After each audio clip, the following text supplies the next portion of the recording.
Marconi نے انہیں بتایا کہ اس سے آگے کوئی ایسا خطرہ نہیں ہے اور وہ منزل کے قریب آ گئے ہیں۔ اس نے اس امید کا اظہار بھی کیا کہ ان کی واپسی اس راستے سے نہیں ہوگی بلکہ سیدھا اور آسان راستہ مل جائے گا۔ رات بہت گہری ہو چکی تھی۔ جب وہ اس جگہ پہنچے جس کے نیچے وسیع سرسبز خطہ تھا، مارکونی نے تمام آدمیوں کو وہاں سے تھوڑی دور چھپا دیا۔ 2 آدمی اپنے ساتھ لیے اور باقی سب سے کہا کہ ان کے پاس جو کچھ ہے وہ کھا کر سو جائیں، انہیں ضرورت کے وقت جگایا جائے گا۔ مارکونی 2 آدمیوں کو ساتھ لے کر اس جگہ کی دیکھ بھال کے لیے چلا گیا۔ نیچے موت کا سکوت تھا، کہیں ہلکی سی روشنی بھی نظر نہیں آتی تھی۔ وہ اور زیادہ قریب جانے سے ڈرتا تھا۔ اس نے حملہ صبح کے لیے ملتوی کر دیا اور اپنے آدمیوں کے پاس واپس چلا گیا۔ قدومی اور اسماعیل اکیلے رہ گئے تھے۔ قدومی ان ہنگامہ خیز محفلوں کی عادی تھی جن میں شراب اور دولت پانی کی طرح بہتی تھی۔ مارکونی اسے ہولناک ویرانے میں لے آیا تھا اور اس نے ایک آدمی کے ساتھ تنہا اسے چھوڑ دیا تھا۔ اسماعیل اسے جانتا تھا، وہ اسماعیل سے واقف نہیں تھی۔ اسماعیل جرم و گناہ کی دنیا کا انسان تھا۔ اس کی شکل و صورت اتنی اچھی اور طبیعت اتنی شگفتہ تھی کہ قدومی نے اسے کوئی عام آدمی نہ سمجھا، لیکن اسماعیل اس کے ساتھ بات کرنے سے گریز کر رہا تھا۔ شام کے وقت اس نے قدومی کو بنا ہوا گوشت گرم کر کے دیا اور شراب بھی اس کے آگے رکھ کر کہا کہ کھانا کھا کر سو جانا، کوئی ضرورت ہو تو خیمے سے بلا لینا۔ وہ باہر نکل گیا تو قدومی نے کھانا کھا لیا۔ شراب بھی حسب عادت پی لی، لیکن تنہائی اسے پریشان کرنے لگی۔ اسے اپنے حسن اور ناز و ادا پر چونکہ فخر تھا، اس لیے اسے توقع تھی کہ اسماعیل اس کے قریب ہونے کی کوشش کرے گا۔ اس فخر میں تکبر اور غرور زیادہ تھا، مگر اسماعیل نے اس کی طرف ایسی کوئی توجہ نہ دی جس کی قدومی کو توقع تھی۔ قدومی کو نیند نہیں آ رہی تھی۔ وہ اپنے خیمے سے نکلی اور اسماعیل کے خیمے میں چلی گئی۔ وہ ابھی جاگ رہا تھا۔ قدومی کے لیے اس نے دیا جلا دیا اور پوچھا کہ وہ کیوں آئی ہے۔ قدومی نے کہا کہ اس کی طبیعت گھبرا رہی تھی۔ وہ اس کے پاس بیٹھ گئی اور پوچھا، تم شاید مسلمان ہو، تمہیں مذہب سے کیا دلچسپی ہو سکتی ہے؟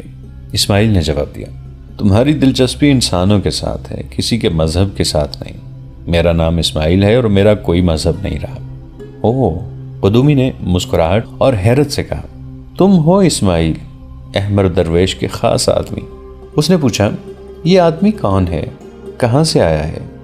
وہ مارکونی کے متعلق پوچھ رہی تھی۔ کہنے لگی، اس نے اپنا نام سلیمان سکندر بتایا ہے، لیکن یہ مسلمان معلوم نہیں ہوتا۔ یہ مصری بھی نہیں، اسماعیل نے کہا، اور یہ سوڈانی بھی نہیں، اور سلمان سکندر اس کا نام نہیں۔ پھر یہ کون ہے؟ قدومی نے پوچھا۔ اس کا اصلی نام کیا ہے؟ میں اس کا نام نہیں بتا سکتا، اسماعیل نے کہا۔ یہ راز چھپائے رکھنے کے لیے مجھے معاوضہ ملتا ہے۔ تمہیں اس سے کوئی دلچسپی نہیں ہونی چاہیے کہ یہ کون ہے۔ تم منہ مانگی اجرت پر اس کی تفریح کے لیے آئی ہو، یہ تمہارا پیشہ ہے۔ اس نے تمہیں خزانے میں سے کچھ حصہ دینے کا وعدہ کیا ہوگا۔ وہ تو میرا حق ہے، قدومی نے کہا۔ اس نے مجھے جو اجرت دی ہے وہ اس خطرناک بیابان میں ساتھ آنے کے لیے بہت ہی تھوڑی ہے۔ میں تو خزانے میں سے حصہ لینے کے وعدے پر ساتھ آئی ہوں۔ کیا تمہیں یقین ہے کہ وہ تمہیں حصہ دے دے گا؟ اسماعیل نے پوچھا۔ اور کیا تمہیں یقین ہے کہ اسے وہ خزانہ مل جائے گا جس کا حصہ وصول کرنے کے لیے تم آئی ہو؟ میں اتنی قیمتی لڑکی ہوں کہ لوگ مجھے خزانوں کے عوض خریدنا چاہتے ہیں، قدومی نے غرور کے لہجے میں کہا۔ یہ شخص تو میری قیمت ادا ہی نہیں کر سکتا۔ میں ایسے امیرزادوں اور شہزادوں کو اپنا غلام بنا کے رکھتی ہوں۔ کب تک؟ اسماعیل نے مسکرا کر کہا، زیادہ سے زیادہ 2 سال، اس کے بعد تمہاری قیمت اتنی گر جائے گی کہ تم گلیوں میں پاگلوں کی طرح دوڑتی پھرو گی۔ پھر تمہیں پوچھے گا کوئی نہیں۔ جن کے پاس خزانے ہیں انہیں ایک اور قدومی مل جائے گی، تم جیسی کئی مل جائیں گی۔ سنو قدومی، اتنا غرور نہ کرو۔ کیوں نہ کروں؟ قدومی نے کہا۔ یہ شخص جو اپنا نام سلیمان سکندر بتاتا ہے میرے طلسم میں ایسا گرفتار ہے کہ اس نے مجھے قسمیں کھا کر کہا تھا کہ وہ صرف میرے لیے خزانے کی تلاش میں جا رہا ہے۔ وہ مجھے سکندریہ لے جائے گا جہاں ہم سمندر کے کنارے محل بنائیں گے، پھر میں رقاصہ نہیں رہوں گی۔ کیا تمہیں اس پر کچھ شک ہے؟ شک نہیں، مجھے یقین ہے کہ اس نے بہت بڑا جھوٹ بولا ہے، اسماعیل نے کہا۔ میں اپنی اجرت کے لیے اس کے ساتھ آیا ہوں۔ احمد درویش کا کہنا میرے لیے حکم کا درجہ رکھتا ہے۔ اس نے کہا کہ اس کے ساتھ جاؤ، اس لیے آ گیا۔ یہ میرا پیشہ ہے، میں کرائے کا گنہگار ہوں۔ میں اجرت پر قتل بھی کیا کرتا ہوں، مگر میں جھوٹ نہیں بولا کرتا۔ میں کبھی پکڑا ہی نہیں گیا۔ احمد درویش مجھے بچا لیتا ہے۔ مجھ میں دوسری خوبی یا خرابی یہ ہے کہ میں عورت کا احترام کرتا ہوں۔ مجھے معلوم نہیں کہ میں ایسا کیوں کرتا ہوں۔ عورت پردہ دار ہو یا عصمت فروش، میں اس کی عزت کرتا ہوں۔ میں عورت کو دھوکہ نہیں دے سکتا۔ میں تمہیں بھی دھوکے میں نہیں رکھوں گا۔ میں تمہیں یہ بھی بتا دینا اپنا اخلاقی فرض سمجھتا ہوں کہ یہ خزانہ تمہارے لیے محل تعمیر کرنے کے لیے نہیں نکالا جا رہا، یہ مصر کی جڑیں کاٹنے کے لیے استعمال ہوگا۔ یہاں صلیبی حکومت قائم کی جائے گی، مسجدوں کو گرجے بنایا جائے گا، اور اگر ایسا نہ ہوا تو یہ خزانہ مصر سے باہر چلا جائے گا۔ مجھے معلوم ہے کہ تمہیں مصر کے ساتھ کوئی دلچسپی نہیں، مجھے بھی نہیں، ہم دونوں پیشہ ور ہیں، گناہ ہمارا پیشہ ہے۔ میں تمہیں صرف 2 باتیں بتانا چاہتا تھا جو بتا چکا ہوں، ایک بار پھر سن لو۔ تمہارے حسن اور جوانی کی عمر بہت تھوڑی رہ گئی ہے۔ دوسری بات یہ کہ تمہیں یہ شخص اپنے ساتھ تفریح اور عیاشی کے لیے لایا ہے، اس کی نظر میں تم ایک طوائف ہو۔ اگر اس نے تم پر کرم کیا تو 2-1 ہیرے تمہارے ہاتھ میں دے دے گا، اور اگر اس نے کسی کے لیے محل تعمیر کیا بھی تو وہ کوئی نوخیز لڑکی ہوگی، وہ تم نہیں ہوگی۔ تمہارے چہرے پر مجھے بال جیسی باریک 2 لکیریں نظر آ رہی ہیں جو آج اچھی لگتی ہیں، تھوڑے ہی دنوں بعد یہ گہری ہو کر تمہاری قدر و قیمت ختم کر دیں گی۔ اسماعیل کے ہونٹوں پر مسکراہٹ تھی، اور اس کے بولنے کا انداز ایسا تھا جس میں طنز نہیں تھی، دھوکہ اور فریب نہیں تھا، ایک گونا اپنائیت سی تھی، اور ایسی حقیقت جو قدومی نے پہلے کبھی نہیں سنی تھی۔ اسے توقع تھی کہ اسماعیل اس پر ڈورے ڈالے گا، مگر اسماعیل نے اسے ذرا بھی اہمیت نہ دی۔ اس کی بجائے اسے یہ تاثر دے دیا کہ اس کی اہمیت 2 روز کی مہمان ہے۔ قدومی تو اپنے حسن کی تعریفیں سننے کی عادی تھی، اپنے آپ کو قلپترا ثانی سمجھتی تھی۔ اسماعیل نے ایسا تاثر پیدا کر دیا جسے قدومی دھتکار نہ سکی۔ اسماعیل کا انداز ہی ایسا تھا کہ اس کا پیدا کیا ہوا تاثر اس کے دل کی گہرائیوں میں اتر گیا۔ رات گزرتی جا رہی تھی اور قدومی کی آنکھوں سے نیند غائب ہوتی جا رہی تھی۔ وہ اسماعیل کے ساتھ باتوں میں رات گزارنا چاہتی تھی، اس خواہش کو وہ دبا نہ سکی۔ اسماعیل نے اسے مایوس نہ کیا۔ رات کا آخری پہر تھا جب قدومی کی آنکھ لگ گئی۔ اس کی آنکھ کھلی تو وہ اسماعیل کے خیمے میں تھی، اور اسماعیل خیمے سے باہر کمبل میں لپٹا سویا ہوا تھا۔ قدومی نے اسے جگایا اور کہا، میں نے خواب دیکھا ہے، عجیب سا خواب تھا، پوری طرح یاد نہیں رہا۔ کوئی مجھے کہہ رہا تھا کہ سلمان سکندر کے خزانے کی نسبت اسماعیل کی باتیں زیادہ قیمتی ہیں۔ وہ ہنس پڑی۔ اس کی ہنسی میں رقاصہ کا تصنع نہیں، ایک معصوم لڑکی کی سادگی تھی۔ سورج نکلنے میں ابھی کچھ دیر باقی تھی۔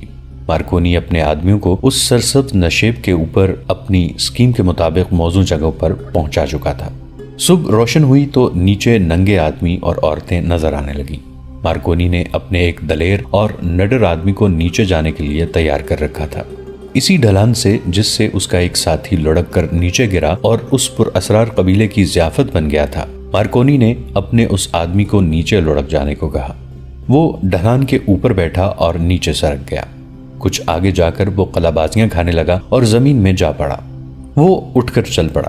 3-4 ننگے آدم خوروں نے اسے دیکھ لیا اور اسے پکڑنے کے لیے دوڑے۔ وہ خوشی سے چلا رہے تھے۔ وہ جب اس آدمی کے قریب آئے تو اوپر سے 4 تیر نکلے اور ان کے سینوں میں اتر گئے۔ ادھر سے 2 اور ننگے مرد دوڑے آئے، وہ بھی تیروں کا نشانہ بن گئے۔ مارکونی نے اوپر ایک چٹان کے ساتھ رسا بندھوا دیا تھا جسے اس نے ڈھلان کے نیچے پھینک کر اپنے آدمیوں سے کہا کہ اسے پکڑ کر سب ایک دوسرے کے پیچھے نیچے اتر جائیں۔ سب نیچے چلے گئے۔ مارکونی نے اوپر سے رسا کھول کر نیچے پھینک دیا اور ڈھلان سے لڑکتا ہوا نیچے چلا گیا۔ یہ سارا گروہ تلواریں نکال کر آگے کو دوڑ پڑا۔ چند اور ننگے مرد سامنے آئے، انہیں بھی کاٹ دیا گیا۔ جو ذرا دور تھے وہ الٹے پاؤں بھاگے۔ نیچے سے سرسب علاقے کے کئی ایک حصے تھے۔ مارکونی نے دیکھا کہ بھاگنے والے ایک حصے میں چلے گئے تھے۔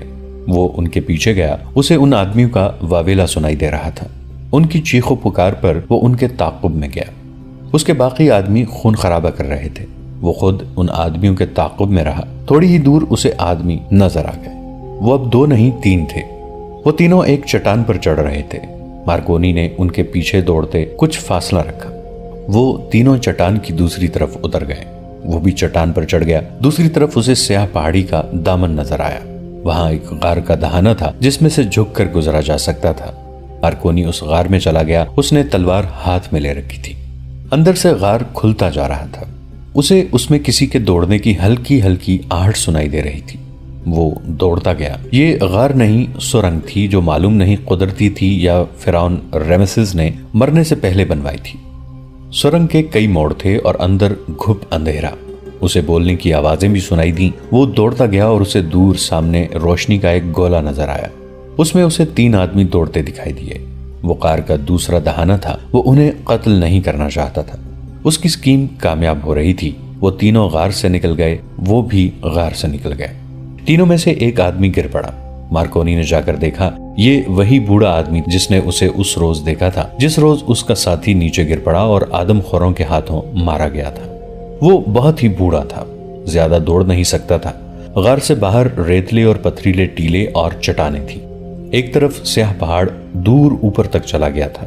مارکونی نے بوڑھے کو سہارا دے کر اٹھایا اور اس کے بھاگتے ہوئے دو آدمیوں کی طرف اشارہ کر کے اشاروں میں اسے سمجھایا کہ ان آدمیوں کو واپس بلاؤ۔ بوڑھے نے انہیں پکارا، وہ رکے تو انہیں اپنی طرف بلایا۔ اس نے مارکونی کے ساتھ مصری زبان میں بات کرتے ہوئے کہا، میں تمہاری زبان بولتا اور سمجھتا ہوں، مجھے قتل کر کے تمہیں کچھ حاصل نہیں ہوگا۔ مارکونی بھی مصری زبان بولتا اور سمجھتا تھا۔ اس نے بوڑھے سے کہا، میں تمہیں قتل نہیں کرنا چاہتا، تمہارے ان آدمیوں کو بھی قتل نہیں کروں گا، مجھے باہر جانے کا راستہ بتا دو۔ کیا تم یہاں سے نکلنا چاہتے ہو؟ بوڑھے نے پوچھا۔ ہاں، مارکونی نے جواب دیا، میں تمہاری بادشاہی سے نکل جانا چاہتا ہوں۔ بوڑھے نے اپنے آدمیوں سے کچھ کہا، وہ دونوں بہت ہی ڈرے ہوئے تھے۔ بوڑھے نے مارکونی سے کہا، ان کے ساتھ جاؤ، یہ تمہیں سیدھے راستے پر ڈال دیں گے۔ تم بھی ساتھ چلو، مارکونی نے کہا، یہ دونوں مجھے غلط راستے پر ڈال دیں گے۔ بوڑھا ساتھ چل پڑا۔ وہ دو ٹیلوں کے درمیان سے گزرے، ایک ٹیلے کے اوپر گئے اور ایسی ہی کچھ بھول بھلائیوں میں سے گزر کر وہ کھلے صحرا میں پہنچ گئے۔ مارکونی نے دیکھا کہ کسی کے وہم و گمان میں بھی نہیں آ سکتا تھا کہ یہاں کوئی راستہ ہے جو اندر کی پر اسرار دنیا میں لے جاتا ہے۔ بوڑھے نے اسے کہا، تم اب چلے جاؤ ورنہ خدا کا قہر تمہیں بھسم کر دے گا۔ مارکونی نے تینوں کو ساتھ لیا اور یہ کہہ کر اپنے ساتھ واپس لے گیا کہ وہ اپنے آدمیوں کو بھی باہر لائے گا۔ مارکونی کے ہاتھ میں ننگی تلوار تھی جس سے وہ تینوں ڈر رہے تھے۔ وہ اس کے ساتھ واپس چل پڑے۔ مارکونی نے راستہ اور اس کے موڑ اچھی طرح دیکھ لیے۔ وہ پھر غار کے دہانے میں داخل ہوئے اور اس میں سے گزرتے سرسبز دنیا میں پہنچ گئے۔ بوڑھا اسے اس جگہ لے گیا جہاں مارکونی کے ساتھی کو آگ پر بھون کر کھایا تھا۔ مارکونی کے ساتھی اسے ڈھونڈ رہے تھے۔ کئی ایک ننگی لاشیں پڑی تھیں، بچوں کو بھی قتل کر دیا گیا تھا۔ بوڑھے نے یہ قتل عام شاید پہلے نہیں دیکھا تھا۔ وہ رک گیا اور بڑے تحمل سے مارکونی سے پوچھا، ان بے گناہوں کو کاٹ کر تم نے کیا پایا؟ اور تم ہمارے آدمی کو بھون کر کھا گئے تھے۔ مارکونی نے پوچھا، اس نے تمہارا کیا بگاڑا تھا؟ وہ گنہگار دنیا کا انسان تھا، بوڑھے نے کہا۔ اس نے ہمارے مقدس سلطنت میں آ کر اسے ناپاک کر دیا تھا۔ اور تم ہمارے آدمی کو بھون کر کھا گئے تھے؟ مارکونی نے پوچھا۔ اس نے تمہارا کیا بگاڑا تھا؟ تم لوگ یہاں کیوں رہتے ہو؟ مارکونی نے پوچھا۔ فرعون رامسس دوم کا مدفن کہاں ہے؟ میں ان دونوں سوالوں کا جواب نہیں دوں گا، بوڑھے نے جواب دیا۔ مارکونی نے اپنے آدمیوں سے کہا کہ ان کی عورتوں کو لے آؤ۔